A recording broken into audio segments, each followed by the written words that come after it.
So hi guys, welcome back again to my channel. So ito, another haul na naman. Pinutol ko yung video kasi nga, ang pangit pag pinagsabay-sabay ko. So ito naman yung unbox natin ngayon. Pwede ko siyang gamitin sa school, pwedeng hindi. Pwede ko siyang ipahiram pero pwedeng hindi din. Hindi, itong next natin na i-unbox, extension cord siya. And at the same time, yung mga port na sikat ulit sa China, kung makikita nyo sa mga Facebook Reels, mga ganyan, sa mga TikTok, pag dumadaan sa mga newsfeed nyo, maaari na familiar kayo dito sa bubuksan natin na to. Matagal ko na itong gustong orderin, pero hindi ko pa siya kailangan noon. Oo, hindi ko pa siya kailangan dati. Pero kasi ngayon, nagsasabay-sabay na. Paminsan nagtatype ako sa laptop, kailangan ipasa ng on the spot, tapos mag-online class, kailangan nakasaksak ang phone. Tapos idagdag mo pa yung mga kung ano pang ginagawa, kailangan nakasaksak din. So sabay-sabay na saksakan, di ba? So ito siya. Ano lang siya, mura lang siya. And nakikita ko to dati sa TikTok. Pero hindi ko siya binibili kasi nasa 300 plus eh. Alam ka naman, di ba?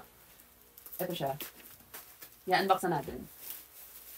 Kumuha din kasi ako ng extension cord. Itong extension cord, hindi siya ganun kahalaga. Pero mahalaga para sa akin kasi nga, kailangan ko to sa computer desktop na bubuin natin. So yun. So kailangan ko siya. Ito siya, papakita ko. Yung extension cord na kinuha ko, 5 meters na siya. 5 na rin yung saksakan. Kung tutuusin dapat, di ba kapag sa computer, 2 saksakan lang na extension pwede na eh. Kasi para sa monitor and para sa CPU. Yun lang naman eh. Pero ito, 5 port yung photo. Wala kasi available. Yan, kumuha ko ng extension. Ang dami pala. Ay, ang laki pala. Parang, ang OA ko talaga yun. Ano to? Ay, akala ko waterproof. Akala ko waterproof. Ang bigat ah. Ano?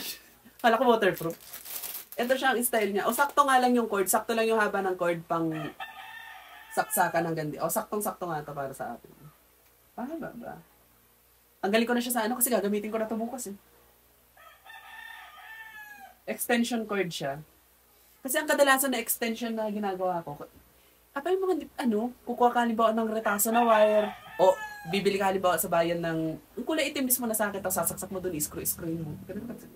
Pero ngayon kumuha na ako kasi nga, sa computer gagamitin eh. Hindi siya ganun kahaba, pero abot na siya sa dulo ng walang hanggan. abot na siya pang,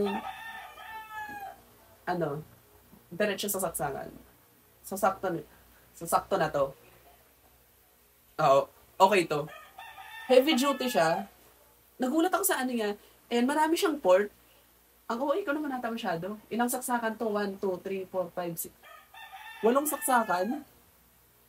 Ayan. Hindi ko na kailangan bumili ng socket adapter. Yung kulay puti na parang ganito ay hindi ko na kailangan bumili ng ganito. Wait lang, kukunin ko. Hindi ko na kailangan bumili ng ganito, oh. Kasi mismo adapter, pwede ko nang isaksak dito. Pwede ko na rin akong mag-charge ng ganyan. May USB pa pala. Ito, hindi ko na kailangan ng adapter. Pwede nang irekta dito yung USB. Ay, ang ganda. Malalaman mo kasi na heavy duty ang extension kapag pinindot mo yung power button. Kapag yung pinindot mo na parang walang laman sa loob, medyo nakakatakot gamitin. Pero ito ang ganda. Okay, so wala akong masabi sa quality. Maganda. Ayun, magagamit, pang computer nga talaga. So yun, hindi ko ito magagamit sa school. Pero, ito yung sinasabi ko. Ito sikat na sikat to sa TikTok eh. Isasaksak mo to sa wall socket, sa saksakan mismo. Tapos marami ng saksakan yan sa gilid. Pwede na dito, pwede na dito, pwede na dito. Halimbawa, mag-charge ka dito, saksak mo dito yung electric fan, saksak mo dito yung extension. Ayan, tapos pwede. Di ba sikat na sikat to sa China? Ayan, ganyan. 250 volts. And mabigat din siya. Hindi siya yung tunog hindi siya tunog nakakatakot gamitin. Maganda naman siya. Yan. Okay naman siya. Pero ang ganda nito extension cord. Ito yung kailangan kong cord eh. Yung heavy duty tapos maraming saksakan. Basta ito ang kailangan ko talaga. Ito yung matagal ko nang hinahanap. Ganitong extension. Medyo maiksi lang siya pero ganito lang siya dapat kahaba kasi kapag computer, dapat talaga ang saksakan ng computer maiksi lang eh. Yun pa pala yun. Kailangan kapag computer, maiksi lang talaga ang saksakan. Ewan ko. Nasa yun na nabasa ko. So, sakto nga lang siya. Ang ganda. So, So, yun. So, yun nga lang yung pangalawang video natin. So, thank you so much for watching this video. So, ayun na siya. So,